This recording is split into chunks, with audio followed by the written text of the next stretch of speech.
আসসালামু আলাইকুম। প্রিয় দর্শক, আজকের আলোচনার বিষয় এমন এক জাতি যাদের সম্পর্কে কোরআন ও হাদিসে বিস্ময়কর কাহিনী পাওয়া যায়। তারা হলো ইয়াজুস এবং মাজুস।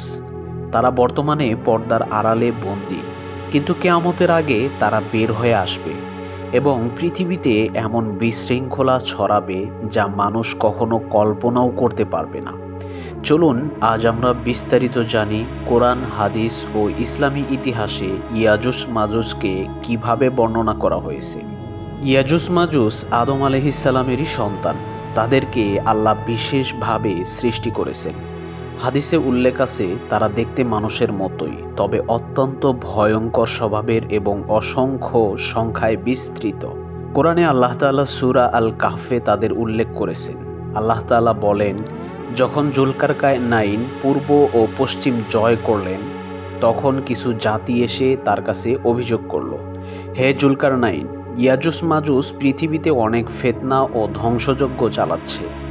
আমাদের আর তাদের মাঝে একটি বাঁধ নির্মাণ করে দিন। সূরা কাফ আয়াত নাম্বার 94।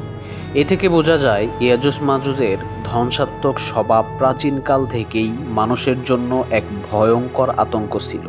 ইয়াজুস মাজুসকে আটকে রাখার জন্য জুলকারনাইন একটি বিশাল বাঁধ বা প্রাচীর তৈরি করেছিলেন।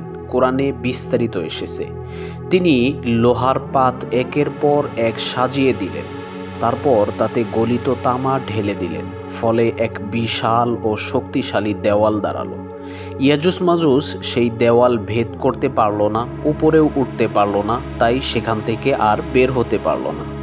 এই দেয়াল আজও পৃথিবীতে কোথাও না কোথাও বিদ্যমান রয়েছে। এই ব্যাপারগুলো আলেমদের মধ্যে কিছু ভিন্ন মত রয়েছে, তবে নিশ্চিতভাবে বলা যায় আল্লাহর হুকুম না হওয়া পর্যন্ত তারা এর বাইরে আসতে পারবে না। হাদিসে এসেছে ইয়াজুস মাজুস সংখ্যা এত বেশি হবে যে প্রতিদিন তারা সেই দেয়াল ঘুরে বের হওয়ার চেষ্টা করবে। সারা দিন তারা খুঁড়ে দেওয়াল প্রায় ভেঙে ফেললেও রাত হলে আল্লাহর ইচ্ছায় দেওয়াল আবার আগের মতো শক্ত হয়ে যাবে।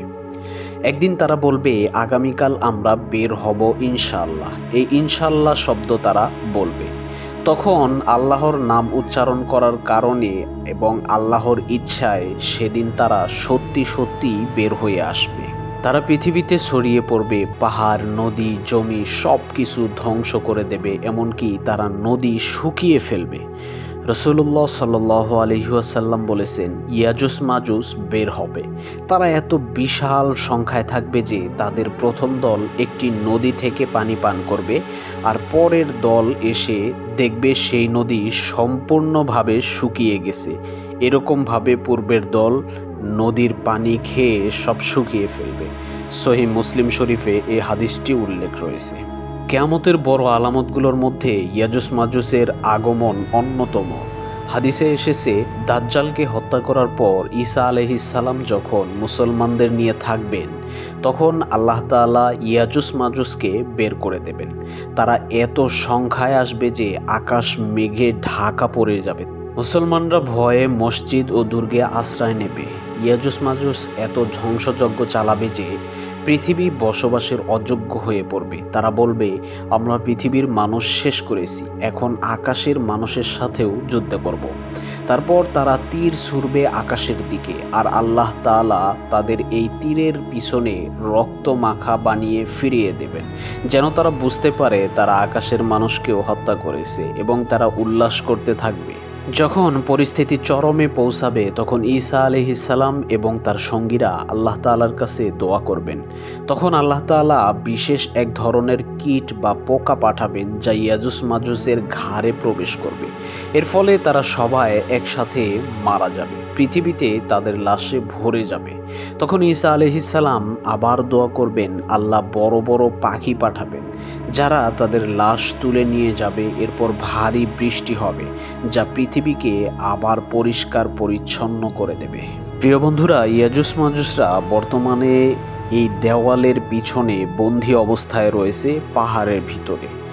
যদিও কোথায় রয়েছে সে বিষয়টি এখনও নিশ্চিতভাবে বলা যায় না, কিন্তু ওলামায়ে কেরাম বিভিন্ন পাহাড়ের কথা বলেছেন এবং কোথায় থাকতে পারেন সেই বিষয়গুলোও বর্তমানে আস্তে আস্তে প্রকাশ্যে আসা শুরু হয়েছে এবং এগুলো নিয়ে অলরেডি গবেষণা শুরু হয়ে গেছে।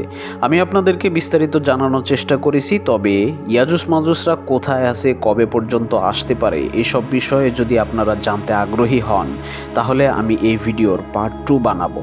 তাই আপনাদের যদি আগ্রহ থাকে আমাদেরকে অবশ্যই কমেন্টে জানাবেন আপনি জানতে আগ্রহী কিনা। আর আপনি যদি ইসলামিক বিভিন্ন বিষয়ে আমাদের মাধ্যমে জানতে চান তাহলে অবশ্যই আমাদের চ্যানেলটি সাবস্ক্রাইব করে রাখবেন। আমরা সবসময় আপনাদেরকে ইসলামিক বিষয়ে জানানোর চেষ্টা করব। ধন্যবাদ।